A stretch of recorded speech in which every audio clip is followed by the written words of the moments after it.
Hello students, इस video में हम बात करने वाले हैं समविभव पृष्ठ के बारे में। तो एज यूजुअल करते हैं शुरुआत दो शानदार प्रेरक पंक्तियों के साथ। अरे सावन तो छोड़, धूप में भी बरसात होगी, जब तू खुद को पहचानेगा और तेरी खुद से मुलाकात होगी। तो खुद को पहचानिए, खुद से मुलाकात कीजिए और जीवन के सफर में आगे बढ़िए, अपनी मंजिल और लक्ष्य प्राप्त कीजिए। शुरुआत करते हैं समविभव पृष्ठ की। नाम में ही परिभाषा छुपी हुई है, ऐसा पृष्ठ जिसके प्रत्येक बिंदु पर विभव रहा हो समान, उसे हम नाम देंगे समविभव पृष्ठ। तो बहुत ही सिंपल सरल परिभाषा है, बोर्ड के लिए इंपॉर्टेंट भी है ये परिभाषा। सबसे पहले हम एक बिंदु आवेश ले लेते हैं, एकल बिंदु आवेश Q। इसके लिए विद्युत विभव का सूत्र हम सब जानते हैं, Q/4πε0 R। तो यहां हम R को यदि नियत कर दें, इस R को फिक्स कर दें, तो क्या विभव भी नियत हो जाएगा। यानी कि एक बिंदु आवेश से R दूरी पर चाहे इधर चला जाऊं, चाहे इधर चला जाऊं, चाहे इधर चला जाऊं, हर जगह क्या विभव सेम ही आएगा। Q नियत हो गया, R नियत हो गया, 4πε0 तो वैसे भी नियत है। एक डायग्राम से अपन ये बात समझ लेते हैं। ये एक बिंदु आवेश Q लिया, इस बिंदु आवेश Q से R दूरी पर एक ये बिंदु दिख रहा है, R दूरी पर ये बिंदु, ये जितने भी बिंदु दिख रहे हैं आपको, A B C D E F G H I J, ये सारे के सारे इस बिंदु आवेश से R दूरी पर हैं। अब अगर मैं आपसे पूछूं कि इनमें से किसी भी बिंदु पर आप बताइए वैद्युत विभव कितना है, तो जवाब लिखना बहुत आसान है। इनमें से किसी भी बिंदु पर आप वैद्युत विभव लिख सकते हैं। जैसे मान लो आपको VB लिखना होता तो आप VB बराबर लिखते KQ/R, जहां पे K का मान हम सब जानते हैं, K बराबर हुआ करता है 1/4πε0। यही वाला सूत्र तो इस्तेमाल कर रहे हैं, K की जगह 1/4πε0 और फिर Q/R। कोई मुझसे VC पूछता तो क्या VC भी उतना ही आता जितना VB है, VD भी उतना ही आता, VE भी उतना ही आता। मैं ये कहना चाहता हूं VA बराबर VB बराबर VC बराबर VD बराबर VE, और भी लिख सकते हैं अपन, क्योंकि ये सारे के सारे R दूरी पर है। ये बिंदु भी तो R दूरी पर ही है, आवेश Q है, दूरी R है, तो विभव आ गया KQ/R। अच्छा मान लो मैं आपसे पूछता VA माइनस VB बताओ, तो आंसर कितना आता, तो 0 आता उत्तर, क्योंकि VA और VB बराबर है। या मैं आपसे VB माइनस VC पूछता, या VC माइनस VD पूछता, या VD माइनस VH पूछता, इन सब का उत्तर 0 आता। यानी कि एक बिंदु आवेश के लिए समविभव पृष्ठ की आकृति कैसी होगी, सोच के बताइए। शाबाश, गोलाकार होगी।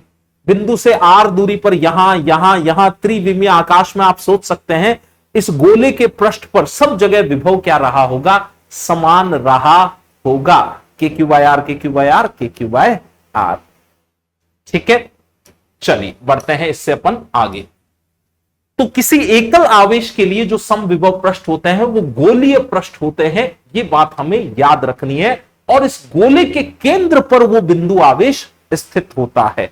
जैसे मान लीजिए मैंने एकल धनावेश लिया, तो इस एकल धनावेश के कारण जो समविभव पृष्ठ बनेंगे वो गोलीय बनेंगे। ये बोर्ड द्विआयामी है, इसलिए आपको दिख व्रत रहे हैं, लेकिन वास्तव में एकल धनावेश से R दूरी पर इधर इधर इधर इधर त्रिआयामी अंतरिक्ष में, आकाश में, सब जगह विभव क्या आना है, समान। ये बात एकल ऋणावेश के लिए भी सत्य है। तो याद रखिएगा, एक एकल बिंदु आवेश के लिए समविभव पृष्ठ हमेशा संकेंद्रीय गोलीय पृष्ठ ही होंगे।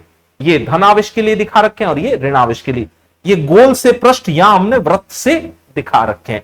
और ये जो तीर लगी हुई लाइनें हैं, ये विद्युत क्षेत्र रेखाओं को दर्शा रही है। अगली इंपॉर्टेंट बात, हर बिंदु पर अगर आप ध्यान दें तो क्या विद्युत क्षेत्र और समविभव पृष्ठ के मध्य का कोण 90 डिग्री है। जरा देखिएगा इस बात को, यहां पर ये कोण 90 डिग्री तो है, ये कोण 90 डिग्री तो है, ये कोण 90 डिग्री तो है। विद्युत क्षेत्र रेखा और समविभव पृष्ठ के मध्य का कोण 90 डिग्री। आप बोले इसमें देख लीजिए, विद्युत क्षेत्र रेखा और समविभव पृष्ठ के मध्य का कोण 90 डिग्री है। ये गोल सा जो है वो समविभव पृष्ठ है, और ये जो तीर लगी हुई रेखाएं हैं ये विद्युत क्षेत्र रेखाएं हैं। तो आज के बाद हम याद रखेंगे, विद्युत क्षेत्र रेखा और समविभव पृष्ठ, इनके मध्य का कोण हमेशा ही कितना होगा, 90 डिग्री। अगली इंपॉर्टेंट बात लिख लेते हैं भाई, समविभव पृष्ठ के कोई भी दो बिंदुओं के मध्य विभवांतर नहीं होता है या विभवांतर शून्य होता है, यह भी लिख सकते हैं, क्योंकि इस बिंदु का और इस बिंदु का विभव तो समान आएगा, तो विभवांतर कितना हो गया है, शून्य। आगे बढ़ते हैं इससे। समविभव पृष्ठ पर किसी परीक्षण आवेश को ले जाने में हमें कोई कार्य नहीं करना पड़ता। बड़ी इंपॉर्टेंट बात है, समविभव पृष्ठ पर किसी आवेश को ले जाने में कार्य क्यों नहीं करना पड़ेगा, कोई कार्य करना आवश्यक नहीं होता है। देखिए इस बात को समझते हैं। मान लीजिए आपने यहां विभव लिखा, तो यहां अगर ये दूरी हमने आवेश से r ले रखी है, ये मान लीजिए कैपिटल Q आवेश था, तो आप यहां विभव लिखेंगे KQ/R। ठीक है, अलग कलर से लिख देता हूं अगर ये कलर दिखाई नहीं दे रहा है। तो मान लीजिए यहां आपने विभव लिखा KQ/R। सहमत है इस बात से? अब इस बिंदु पर भी विभव आप कितना लिखेंगे, यहां भी तो विभव KQ/R ही है। अब यदि एक छोटे आवेश को, मान लीजिए एक बिंदु आवेश Q है, उसको आप यहां से यहां ले जाना चाहें ऐसे, तो जो बाह्यकर्ता द्वारा कार्य का सूत्र है वो हम पिछले वीडियो में देख चुके हैं। अगर इस छोटे Q आवेश को आप धीरे धीरे यहां से यहां तक ले जा रहे हैं, तो बाह्यकर्ता द्वारा किया गया कार्य आता है Q अंतिम विभव माइनस प्रारंभिक विभव। अब अंतिम और प्रारंभिक दोनों ही विभव तो समान है, तो इसका मतलब ये वाला पद तो शून्य हो गया ना, क्योंकि अंतिम प्रारंभिक विभव समान है। ये पद शून्य, तो बाह्यकर्ता द्वारा किया गया कार्य कितना हो गया, शून्य। अच्छा एक और बात, अगर मैं आपसे पूछता कि इस प्रक्रिया में विद्युत क्षेत्र द्वारा किया गया कार्य कितना होगा, उसका भी जवाब शून्य आएगा। क्यों? विद्युत क्षेत्र सदिश ऐसे है ना, तो इस पर जो विद्युत बल लग रहा होगा वो ऐसे लग रहा होगा, F इस दिशा में लग रहा होगा ऐसे, और इसका जो विस्थापन है वो बल के लंबवत दिशा में, विस्थापन इधर करा रहे हैं आप इसका ऐसे, बल और विस्थापन के मध्य कोण 90 डिग्री है, तो फिर विद्युत क्षेत्र द्वारा किया गया कार्य भी शून्य ही होगा। मैं आपको इसका एक बेहतरीन एग्जांपल देना चाहूंगा। मान लीजिए कि आपने कोई परमाणु का केस लिया, हाइड्रोजन परमाणु ले लेते हैं सरलता के लिए। ये हाइड्रोजन परमाणु का प्रोटॉन है और यहां बाहर आपको पता है एक इलेक्ट्रॉन चक्कर लगा रहा होता है। हाइड्रोजन परमाणु लिया हमने, मैंने आपसे पूछा कि ये इलेक्ट्रॉन मान लो बिंदु 1 से लेके बिंदु 2 तक गया, इसको मैंने बिंदु 1 नाम दे दिया, इसको मैंने बिंदु 2 नाम दे दिया, इलेक्ट्रॉन यहां से वहां पहुंचा। बताइए विद्युत क्षेत्र ने कितना कार्य किया? जवाब आएगा शून्य, क्योंकि ये इलेक्ट्रॉन समविभव पृष्ठ पर गति कर रहा है। हाइड्रोजन परमाणु का ये जो नाभिक है, इसमें जो प्रोटॉन है, प्रोटॉन से ये दूरी r है, ये दूरी भी r है, ये दूरी भी r है, प्रोटॉन से ये दूरी भी r है। तो आप चाहे v1 लिख लो, आप चाहे v2 लिख लो, क्या वहां पर विभव, अगर नाभिक पर आवेश आपने q मान रखा है तो KQ/R आएगा। अगली महत्वपूर्ण बात, हम सीख चुके हैं कि विद्युत क्षेत्र सदिश और समविभव पृष्ठ दोनों परस्पर होते हैं लंबवत। ये जो हरे से कलर से बना हुआ है ये समविभव पृष्ठ है। मान लो आप कोई ऐसा केस लेते जिसमें विद्युत क्षेत्र की रेखा जो है वो समविभव पृष्ठ से लंबवत नहीं है। जैसे मान लो अपन यहां कोई रेखा बना लेते हैं अलग कलर से। मान लीजिए मैं ये कहता कि विद्युत क्षेत्र ऐसा है, इस बिंदु पर विद्युत क्षेत्र की दिशा ऐसी है। अगर विद्युत क्षेत्र की दिशा ऐसी है तो इसके दो घटक होंगे, एक घटक होगा ऐसे पृष्ठ के अनुदिश और एक घटक होगा पृष्ठ के लंबवत। दो घटक होंगे, सहमत है इस बात से? ठीक है। अब मान लीजिए बिंदु 1 से बिंदु 2 तक आप किसी आवेश को ले जाना चाहते हैं, या कोई बिंदु नंबर 1 है या कोई बिंदु नंबर 2 है। बिंदु 1 से 2 तक अगर आप किसी आवेश को ले जाना चाहें तो पिछले पेज पर हम देख चुके हैं कि विद्युत क्षेत्र द्वारा किया गया कार्य, बाह्यकर्ता द्वारा किया गया कार्य, आवेश को धीरे धीरे गति अगर करा रहे हैं तो शून्य आता है। लेकिन इस स्थिति में देखिएगा, अगर मैं एकांक धनावेश को यहां से ले जाना चाहूं, +1 कूलाम आवेश को यहां से उठा के ऐसे ले जाना चाहूं, तो इस +1 कूलाम आवेश पर क्या विद्युत क्षेत्र का यह घटक कोई बल लगाएगा? अब बल लगाएगा तो वो कुछ कार्य भी तो करेगा, लेकिन हम तो कह रहे थे कि विद्युत क्षेत्र द्वारा किया गया कार्य कितना आता है, 0, यदि आवेश को समविभव पृष्ठ पर चलाते हो तो अगर आपने समविभव पृष्ठ के अनुदिश विद्युत क्षेत्र का कोई घटक बना रखा है, तो जब आप धनावेश को गति कराओगे, परीक्षण आवेश को गति कराओगे, तो फिर वो विद्युत क्षेत्र कुछ बल लगाएगा उस पर और उस पर कुछ कार्य भी करेगा। जबकि हम कह चुके हैं कि समविभव पृष्ठ पर धनावेश को गति कराने में विद्युत क्षेत्र द्वारा किया गया कार्य, बाह्यकर्ता द्वारा किया गया कार्य, ये सब कितना आता है, 0 आता है। इसका मतलब इधर विद्युत क्षेत्र हो ही नहीं सकता। विद्युत क्षेत्र केवल समविभव पृष्ठ के क्या रहा होगा, लंबवत ही रहा होगा। बहुत इंपॉर्टेंट बात है, लिखिएगा इसे। फिर आते हैं अगले पेज पर। अब हमारे पास है किसी एक समान विद्युत क्षेत्र के लिए समविभव पृष्ठ।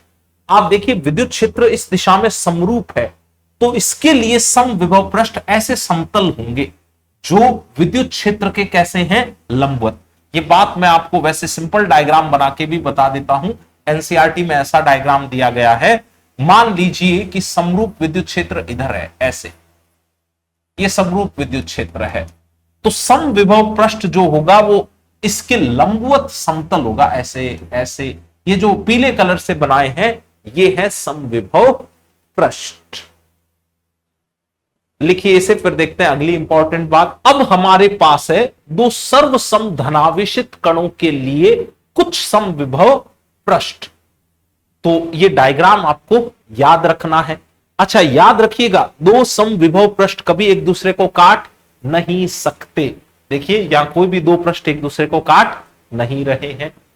अगली इंपॉर्टेंट चीज देख लेते हैं, वैद्युत द्विध्रुव के लिए समविभव पृष्ठ। वैद्युत द्विध्रुव से आशय यह है कि भाई एक आवेश आपने ले रखा है अगर -q, तो दूसरा आवेश आपने ले रखा है +q। मैं लिख भी देता हूं ये बात डायग्राम में कि अगर ये वाला आवेश आपका -q है तो ये वाला आवेश +q है। अच्छा, विद्युत क्षेत्र रेखाएं आप कैसे बनाते हैं? प्लस आवेश से निकल के माइनस की तरफ आती है क्या? प्लस से निकल के माइनस की तरफ विद्युत क्षेत्र रेखा बनाते हैं। जरा देखिए कि विद्युत क्षेत्र रेखा और समविभव पृष्ठ क्या ये परस्पर लंबवत आपको दिख रहे हैं क्या? विद्युत क्षेत्र की रेखा मैंने ऐसे बनाई तो देखिए यहां कोण 90 डिग्री, यहां कोण 90 डिग्री, यहां कोण 90 डिग्री, यहां कोण 90 डिग्री, यहां कोण 90 डिग्री। तो विद्युत क्षेत्र रेखाएं और समविभव पृष्ठ के मध्य का कोण 90 डिग्री बन रहा है। बिल्कुल सही बन रहा है मामला, ठीक है। अच्छा, एक और समविभव पृष्ठ बना सकते हैं आप। यहां एक समतल बनेगा ऐसा, क्योंकि विद्युत क्षेत्र और समविभव पृष्ठ परस्पर होते हैं लंबवत। द्विध्रुव का केंद्र जो है वहां पर हमें याद है विभव कितना होता है, 0। तो यहां से एक समतल गुजरेगा ऐसे, इस बोर्ड के तल के लंबवत और द्विध्रुव के केंद्र से। उस पूरे समतल पर विभव कितना आएगा, 0। उस समतल पर किसी आवेश को गति कराने में किया गया कार्य भी कितना आएगा, 0। तो यह है किसी वैद्युत द्विध्रुव के लिए समविभव पृष्ठ। आप चाहें तो और वैद्युत बल रेखाएं भी बना के देख लें समझने के लिहाज से।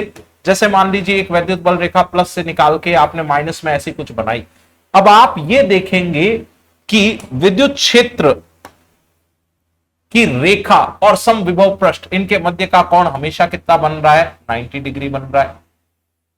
ये गोल गोल गोल यहां जो बने हुए ये सारे समविभव पृष्ठ है और ये हरी वाली विद्युत क्षेत्र की रेखा है। तो ऐसे बना के चीजें अपन देख सकते हैं।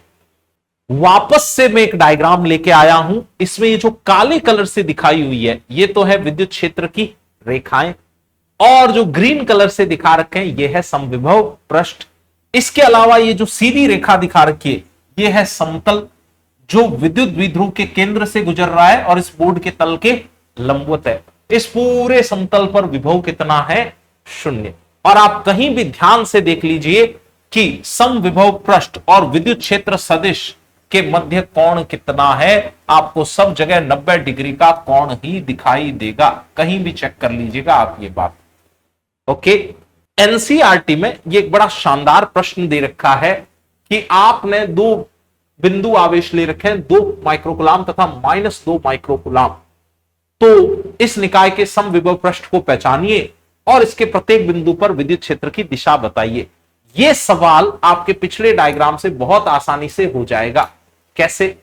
अगर मान लीजिए कि आपने एक आवेश यहां मान लिया धन वाला 2 माइक्रोकुलाम का, यह आवेश आपने मान लिया -2 माइक्रोकुलाम का, तो क्या यह वाला पृष्ठ एक समविभव पृष्ठ है? ये तो हम जानते हैं। और इस समविभव पृष्ठ पर जो विभव है वो कितना है? 0। और विद्युत क्षेत्र की रेखाएं इस समविभव पृष्ठ के सदैव क्या हैं? लंबवत है। आप कहीं भी चेक कर लीजिए, विद्युत क्षेत्र रेखाएं समविभव पृष्ठ के लंबवत हैं। ठीक है, तो ये वीडियो हुआ खत्म। मिलेंगे अगले वीडियो में। अगर वीडियो आपको पसंद आया तो प्लीज इसे लाइक कीजिए, इसे अपने दोस्तों तक पहुंचाइए और चैनल को सब्सक्राइब कीजिए। Stay awesome.